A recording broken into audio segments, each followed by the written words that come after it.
family emergency, and we didn't really get to do the cruise. So I returned home.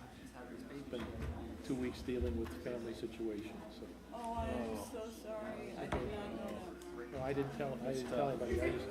Nobody has to go, to know. I was gone. She's constantly. So, Sorry about that. it's okay. We're going to do a cruise. We can do it again. Buy those things. So, I know. Unless it's a custom size. It seems like a lot of hassle to have to worry about that. we did get to climb Diamond Head. We spent a couple of days in Honolulu before we had to come back home early. So, oh yeah, we flew out there and had a couple of days out there, and then had to find ways back. So, and we have travel insurance, so we get money back. By himself, he pulled himself up. The big picture, everything's okay. All right. Yep. Mr. Todd, take a seat, would you please, for crying out loud. Hey, good evening, everybody. Welcome to a beautiful spring day in Westfield, Indiana.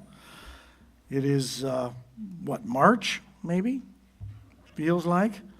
May 13th. We'll stand for our Pledge of Allegiance, if you would. We're honored to have Pastor Rob Griebentrog with us, who has visited us quite a number of times to lead us in prayer. Please rise.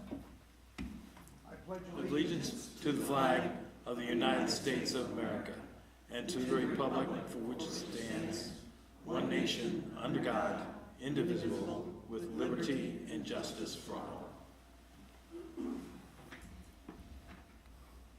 Well, let's pray. Father, I love you and I bless you tonight in this place. You are a good, kind, and generous God, and I am very thankful for your presence here. Lord, as we gather tonight, I ask that you would help shape the words of our mouths and the meditations of our hearts, desiring that they would be pleasing to you. And Father, if any way that they are not, Lord, will you help bring them so, bring them into alignment so that they are and do become pleasing to you. Lord, I ask for your wisdom tonight for our mayor, for our counselors, for those in attendance, those who will be presenting, those who will be witnessing tonight's meeting. Lord, I ask that your word is clear that when we ask for your wisdom, you give it very generously. So Lord, we ask for your wisdom tonight for all here in attendance. And I ask for as well for your grace. We would honor you with being kind, forgiving, and listening. And Lord, shape our hearts and our minds by your Spirit. Lord, that each word spoken or each word unspoken you would translate to our ears and our hearts exactly the way that you desire for us to take that in. Lord, if there's anything that we need to do coming out of this meeting tonight, Lord, we look to you to provide us that knowledge and that motivation to do whatever that is. Again, we bless you tonight. I thank you for the privilege that you've given me and many others in this community to lead in a time of prayer prior to these meetings. Lord, will you continue that for a long time to come? I pray this in Jesus' name. Amen. Amen. Pastor Rob, thank you very much. And to open the meeting, President Keene, it's all yours, sir. Thank you very much. The clerk would determine a quorum, please. Here. Here. Here. Here. Here. Here. Here.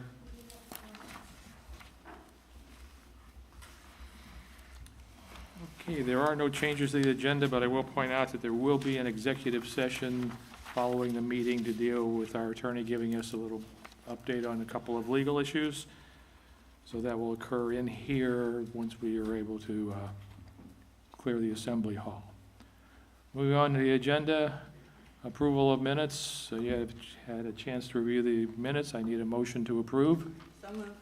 Cindy Spoljarek moves. A second? Second. I'm going to say Steve Hoover seconds. Any discussion or clarifications needed of minutes? If not, I'll take a voice vote on this one. All in favor of approving the minutes, please say aye. Aye. There are no nays. The minutes are approved. Moving on to claims, same thing. I need a motion to approve the claims. So moved. Jim Ake moves to approve claims. Is there a second? Second. Second by Robert Horkey. Any questions about any of the items on the docket? Seeing none, we'll do. I do. Oh, sorry, go ahead, Sydney. There's been some ongoing discussion and confusion concerning just one. There was a claim with the RDC to Ninja Zone from a settlement agreement there. And I just wanted to let folks know that the RDC claims are not approved by this body, they're approved by the RDC. So, and I see Joe Plankus out there in the audience today. So they are on here for our acknowledgement, but it's not our approval of these claims. That's already been done. So I just wanted to specify that for anyone wondering.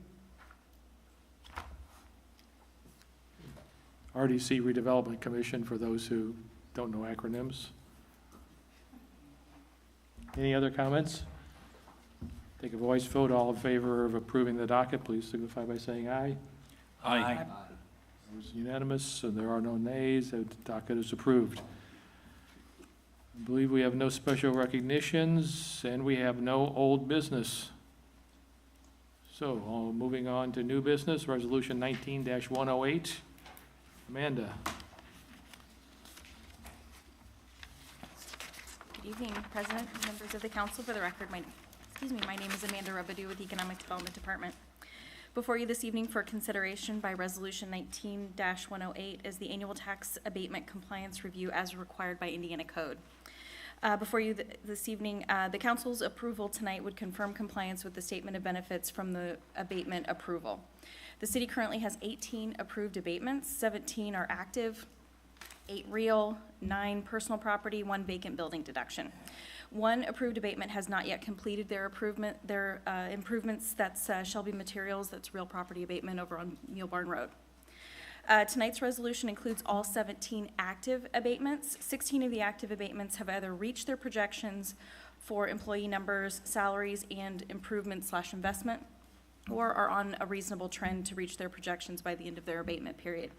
1 active abatement, CPS Inc., has moved their manufacturing operations to Indianapolis and will not be reaching their projected employment numbers. This has resulted in a relocation of 20 jobs out of Westfield, leaving 4 office positions remaining in their Westfield office.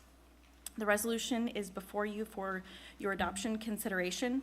This resolution can be approved in full, or council can choose to approve the resolution with the exception of the non-compliant abatement. The council's action this evening is time sensitive because the individual entities are required to file their deductions with the county by May 15th. With that, I would be glad to answer any questions that the council may have. Thank you. Are there any questions? What's the status of CPS? They have 4 remaining jobs. Only their office staff is remaining in the Westfield office. Everything else has been moved to Indianapolis. And that is an abatement on their equipment, that is the piece of equipment that's there. Yeah. Have we had any conversation with them? We have talked with their with their consultant that handles their abatement compliance. Okay. Does that mean the abatement's canceled? That's a decision that you can make this evening. You can approve to, their abatement is still in place, but you can choose to deny their abatement approval this evening. I would make that recommendation to council. I would support that. When there's a motion made, because I forgot to go for a motion approval, when we do the motion, whoever makes the motion needs to add that as a part of the motion. Everybody understand that? Okay. Other questions from the council? Then I would ask for a, I would make a motion, Mr. Chairman, to approve the annual review of existing tax abatements, and with the exception of number 6, CPS, they're not in compliance, and I would make the recommendation that we, in the motion, that we deny the abatement remaining. is that, Brian, is that good enough motion to okay. I need a second? Second. Joe Edwards seconds. Any further discussion? If not, clerk, call the roll.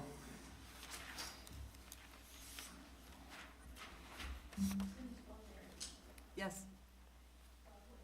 Yes. Yes. Yes. Yes. Yes. Yes. Thank you. Okay, Kevin, on to the Westfield High School PUD district. Thank you, Mr. President, members of the council, good evening. For the record, Kevin Todd with Community Development Department. As a collaborative exercise between the City of Westfield and the Westfield Washington Schools, the item before you this evening for introduction is a proposed new plan unit development district for the existing Westfield High School campus. As you might imagine, there are many zoning considerations needed for a school campus of this size and with this diversity of activity. Establishing a PUD district would create a modern zoning mechanism for better handling the school's needs moving forward. The proposed PUD ordinance establishes a new baseline for future improvements on the campus. It includes a list of permitted and prohibited uses. It also establishes the underlying development standards, zoning standards for the campus. One of the areas that the PUD ordinance specifically addresses is campus signage. The city hasn't developed campus signage standards in the UDO per se, because we don't really have very many campuses in our jurisdiction that are like this. The ones that we do have, we've dealt with them on a case-by-case individual basis as needed. This ordinance would identify various types of signage that currently exist on the high school campus and are anticipated to be incorporated on the campus or within the campus moving forward. Finally, the proposed PUD ordinance would also kind of clean up any of the existing zoning or nonconformity issues on the campus. As you know, the zoning rules have changed over time, and this high school campus was built in the late 1990s, so there's been a number of changes to the zoning rules over that time. So to that point, I'm sure that there are some nonconformities that have happened there over time. And this ordinance would simply just render the campus as conforming. And all new improvements would need to go through and follow the standards of this new proposed PUD ordinance. This item is scheduled to go through the PUD process and is scheduled for a public hearing at the May 20th Advisory Plan Commission meeting. The school's representative, Mr. Joe Montalone, is here this evening. He does not plan to make a presentation to you, but is available for any questions that you may have regarding this proposal, as am I. Thank you. Okay, do I have a motion on ordinance 19-14? Mr. Chair, this is a council introduction tonight, Oh, I'm sorry, you're correct. so I I'm recommend we sorry. pass it on to the APC. All right, so I'm going to ask any questions of Kevin or of Dr. Montalone.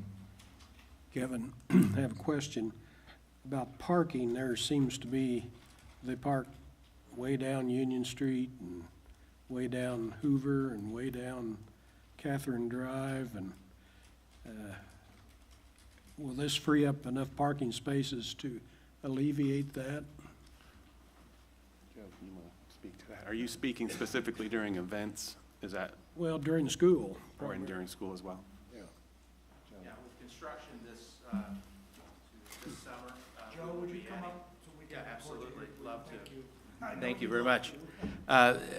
With construction this summer, we'll be adding 148 parking spots to the north and the east of the high school. And we will be completely changing the bus drop-off area in front of the school, so parents and patrons will be able to drop off their children in an easier flowed spot that I think will make the movement on Union and Hoover much quicker. Plus, we'll be adding, like I said, 148 spots this summer for students to be able to park, and hopefully we can get students more off the street. They park clear down Hoover to the East Absolutely. Street, and clear down Catherine to East Street, and clear up Union. I don't know how far, but it's pretty far. Pretty Yes, far sir. up.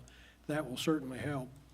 Absolutely, it will. When's that supposed to be done? This summer, at the start of school next year, that'll be completed. Good. Absolutely. And then we hope in the future to be able to add 2 to 250 spots available. Okay. Other questions? And we'll move on to, we move this on to APC, and we'll see this back again. Thank you. Ordinance 1916, which is Pam. Thank you, Mr. President, members of the council. Pam Howard with the Community Development Department. Before you this evening for an introduction, I have a proposed amendment to the commercial and mixed-use areas of the Spring Mill Trails PUD district. The subject area is 73.5 acres in size and is located at the northwest corner of State Road 32 and Ditch Road. It's in the Spring Mill Trails PUD, which was adopted in 2011, and the area included in this amendment was part of a primary plat that was approved by Plan Commission in May of 2018.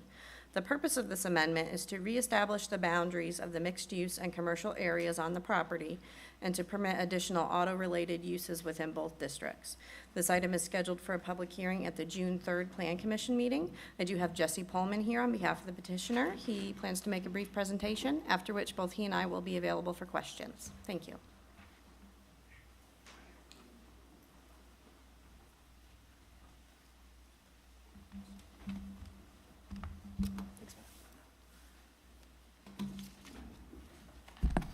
Good evening, President, members of the council. For the record, my name is Jesse Pullman, here this evening with my William Trace Development hat on. And I'm here to introduce to you the amendment that Mrs. Howard just actually did a really nice job summarizing, so I'll keep my presentation relatively short. As you're aware, the Spring Mill Trails PUD permits a variety of land uses, with the majority of the development within the PUD to date being residential. So as a result, William Trace is excited to begin the development of the commercial area of this PUD. The subdivision, as shown this evening, was recently approved, as Ms. Howard had noted, and the first phase has been bonded, with site construction expected to begin this summer. As originally zoned, the property consists of both the commercial district and the mixed-use district. As noted here on the exhibit, the primary change to the zoning district map is simply to extend the commercial district to the east to cover Lot 2 to allow for the auto sales use. In this case, the amendment specifically requests that in order to allow for Unlimited Motors, who is currently under contract for that property.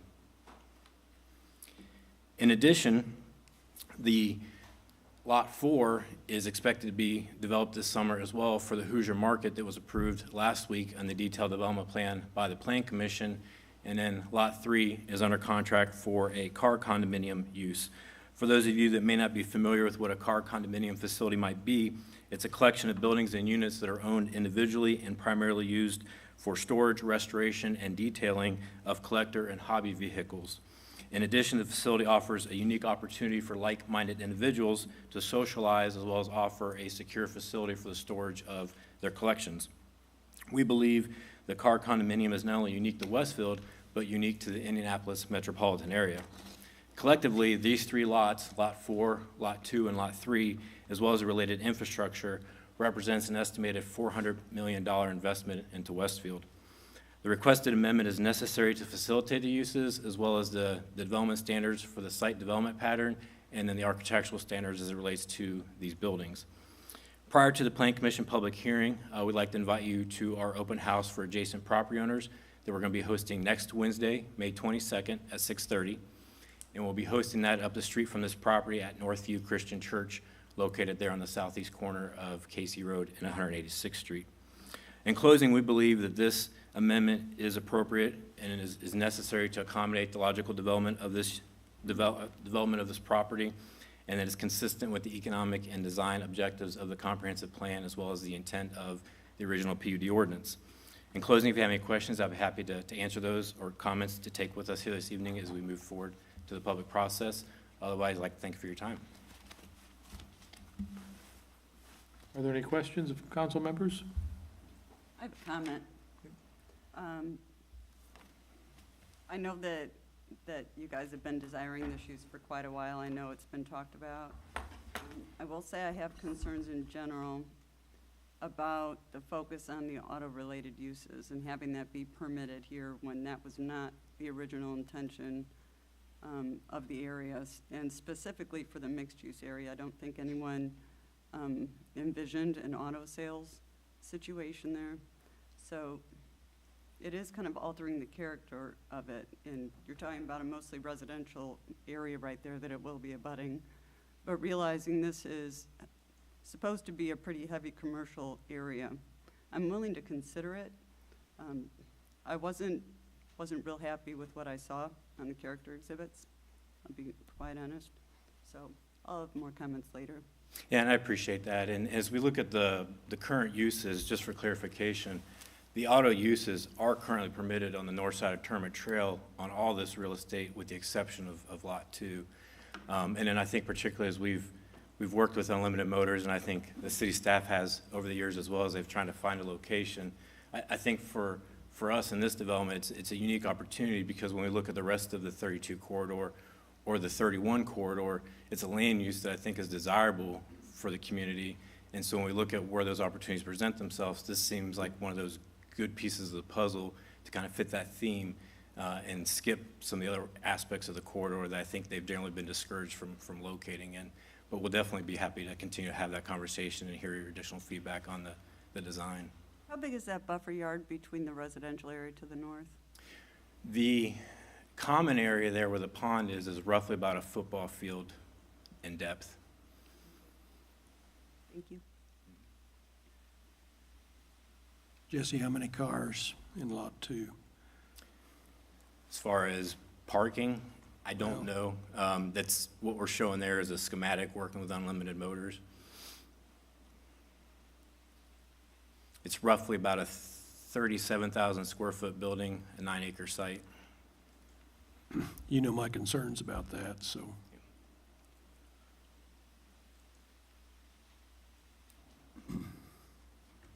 Are there questions or comments?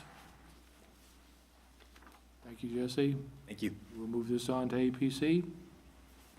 We'll probably see you back again someday. Thank you.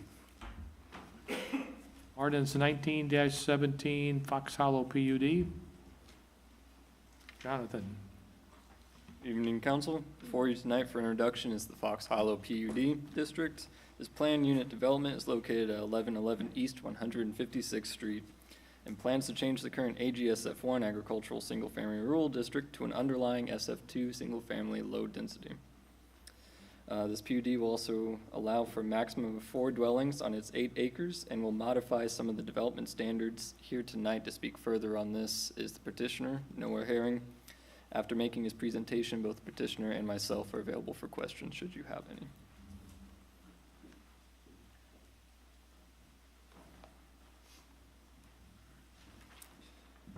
Good evening, members of the council. My name is Noah Herron.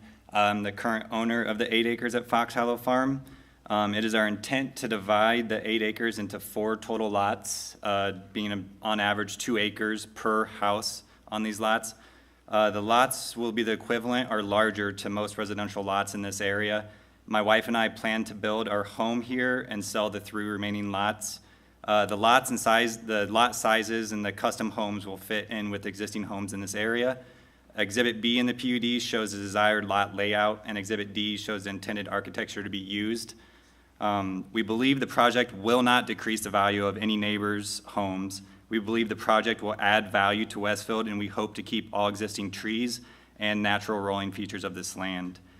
We will be having a neighborhood meeting. The date has not been set yet, but we'll reach out to you with the date and time of that. I appreciate your time tonight and look forward to working with you on this project. I can answer any questions you may have. Questions or comments from council? Seeing none, we'll move this to APC. Thank you. Ordinance 19-18, Wheeler Landing Note, Brian.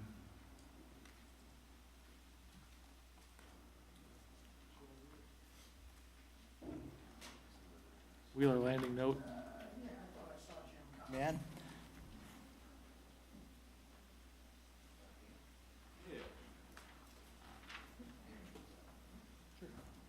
Oh, I'll be happy to start. This ordinance is to allow the financing arrangements for the Wheeler Landing financing that we've been discussing, and an agreement's been entered into with the developer and the city. This is just an introduction to lay out the framework for it for a maximum of just over $7 million. $7,272,000. And we're not looking to have it adopted till next month, first meeting in June. For further context, Council, the developers before you several months ago seeking to develop that tract of land as a PUD as far as the now known as Wheeler Landing LLC. You gave instruction at that time to traffic congestion was a concern. So over a period of time, we have negotiated back and forth with the developers and the landowners such that this agreement will yield the time for the mechanics of the process to Jim Crawford. But as you will read in the document, this is a reimbursement agreement whereby the developers have collateralized a loan, approximately $7.2 million, that will then be incumbent upon them to create that increment for the Economic Development Commission and Redevelopment Commission to capture that, to repay at a time certain. This will extend Oak Ridge Road all the way to Grand Park Boulevard, probable being renamed Grand Park Boulevard, Tournament Trail, and the internal roadway that will service the school and auditorium and eventual YMCA, along with some drainage infrastructure to give net developable land in that area. Again, this is a note, this is not a bond of any mechanism borne by the city. The indebtedness is borne by the developers themselves. And again, they have to produce the increment to be recaptured or to be captured and repaid. I'll yield my time unless you have questions for me, and I'll yield to Jim Crawford, our bond counsel. Why don't we wait till after the presentation Fair and enough. take all questions at once? Good evening, Mr. President, members of the council. Jim Crawford from Craig DeVault, serving as bond counsel for this transaction. This transaction will take place under the Economic Development Commission statute, which allows the financing of economic development facilities. Local infrastructure falls within specifically within the definition of economic development facilities. And the powers under that section also allow developers to construct infrastructure with the intent to then transfer it to the city. So that's what's happening here.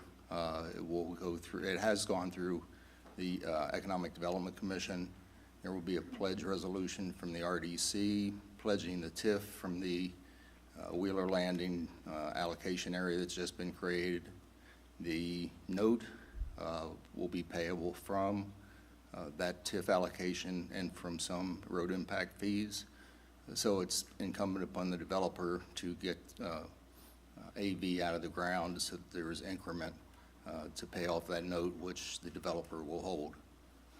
There's no obligation on the city to use property taxes or other revenues other than what I've stated for the facility.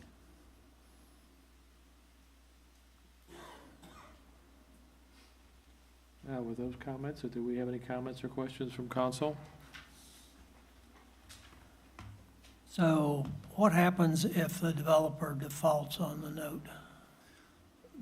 The city is actually issuing a note to the developer will construct the infrastructure with a maximum of $7.2 million cost on it.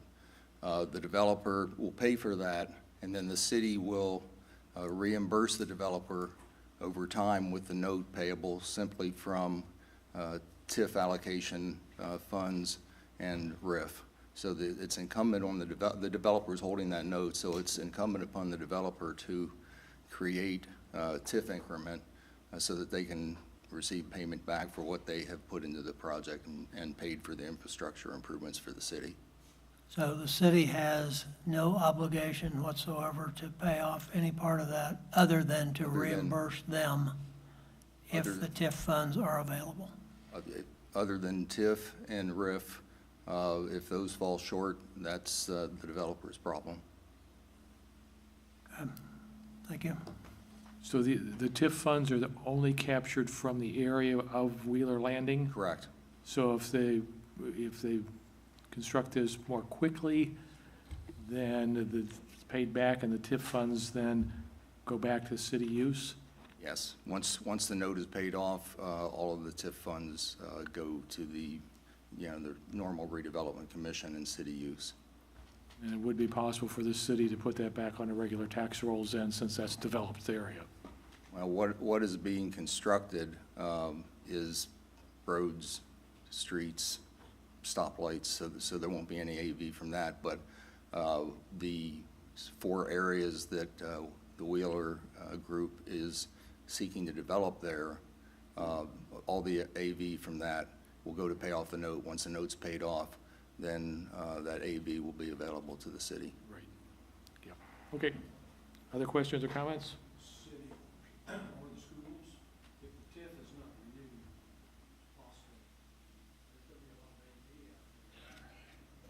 there's going to be a lot of AV out there, and Start over. You said the TIF is not renewed? right.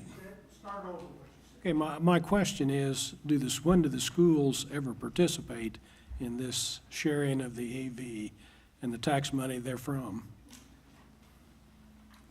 When the TIF district is no longer collecting TIF Okay. increment, then all the AV goes back on the general tax rolls.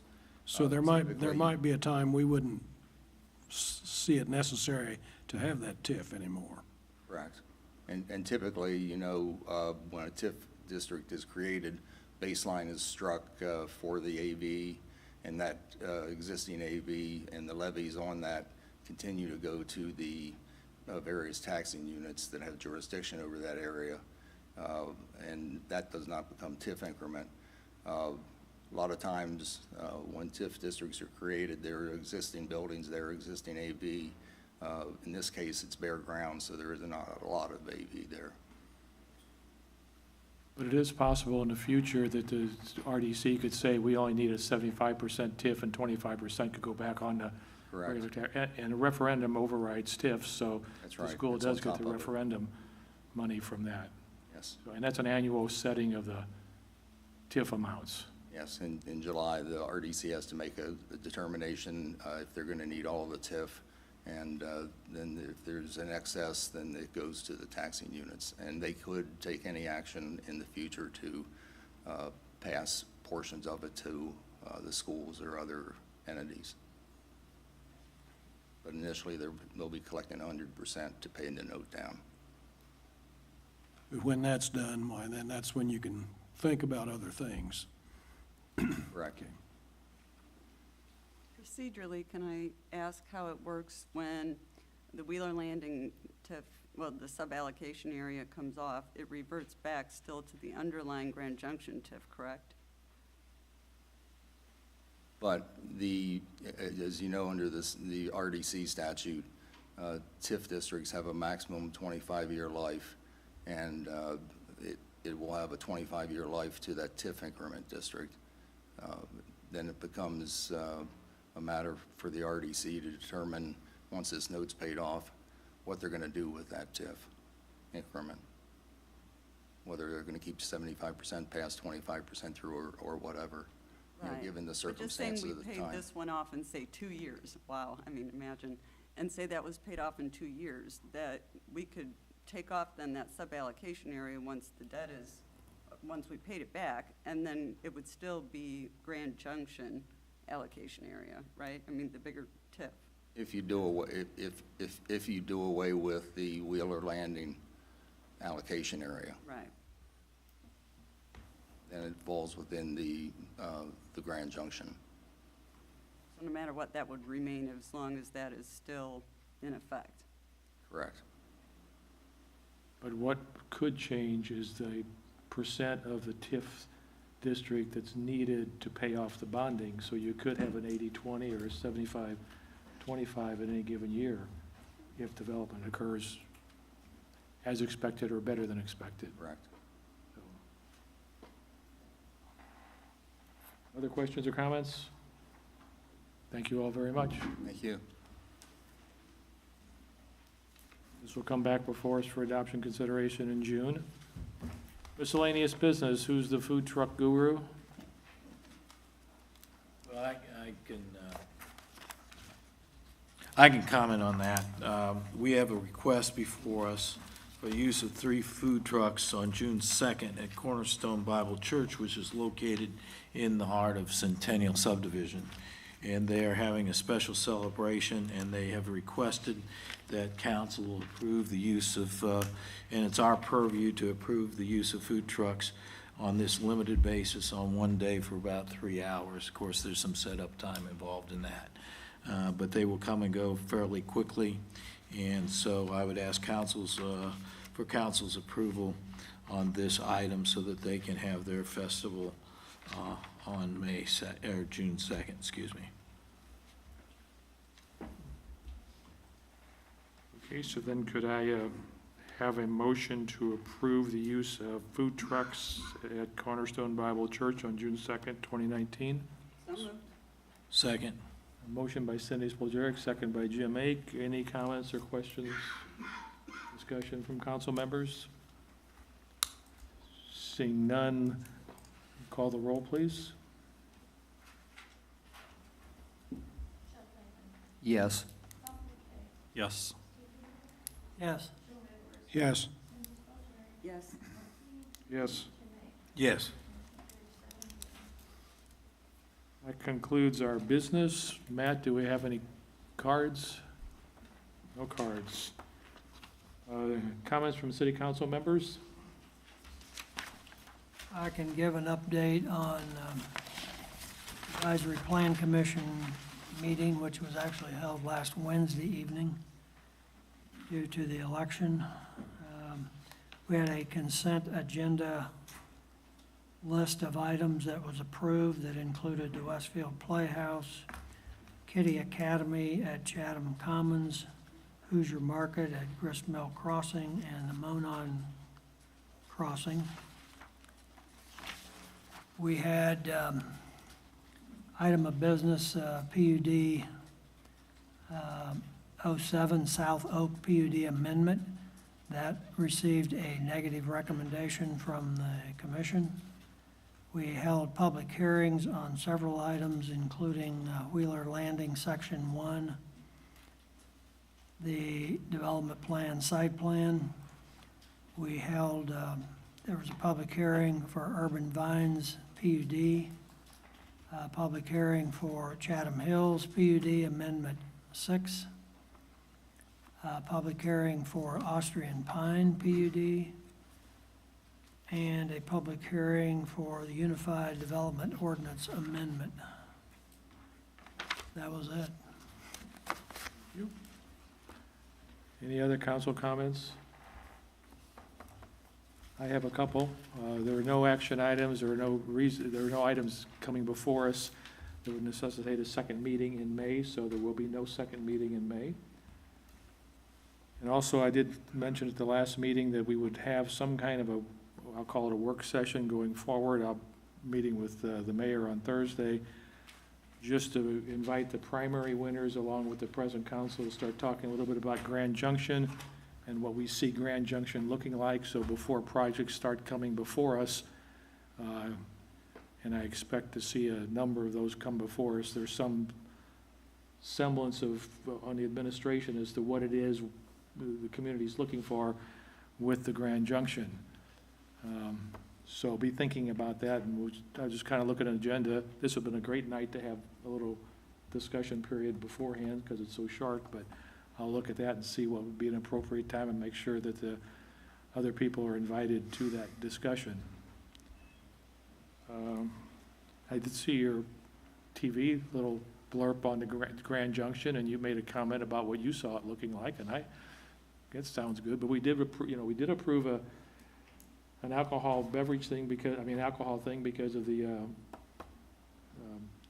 water feature down there, so we do have that available. So if we do that, we probably ought to make sure we give direction to what we want to see happening in the Grand Junction economic development area.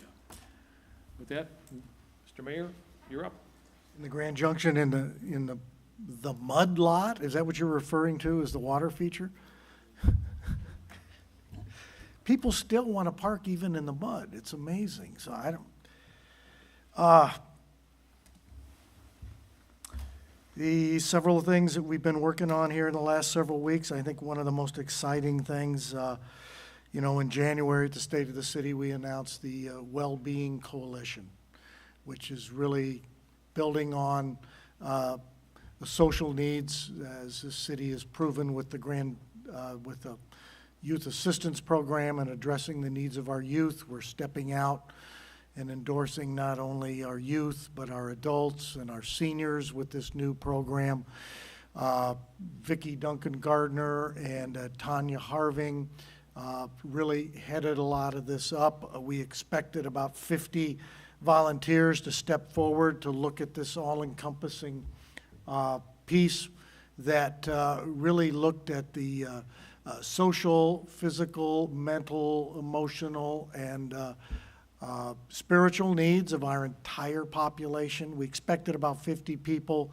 We ended up over 150 citizens volunteered to take place in the formation of this program. Very heavily involved with Dr. Great at the schools and their operations and what we can do.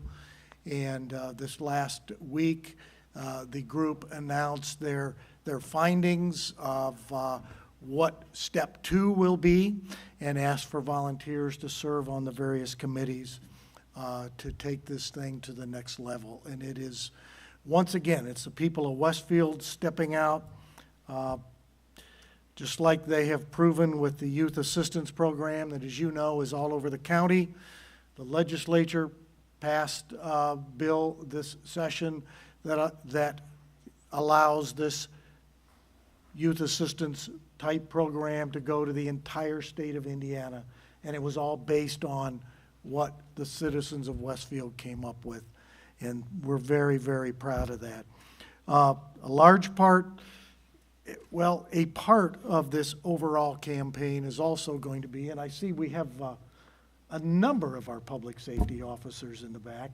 A good part of this is going to be about a Safe Roads campaign that they have been asked to take part in. And basically this is about, we looked at what's causing so many of our accidents in Westfield, and a large part has to do with distracted driving. And our hands are quite tied by the current wording that our officers can work with under state law.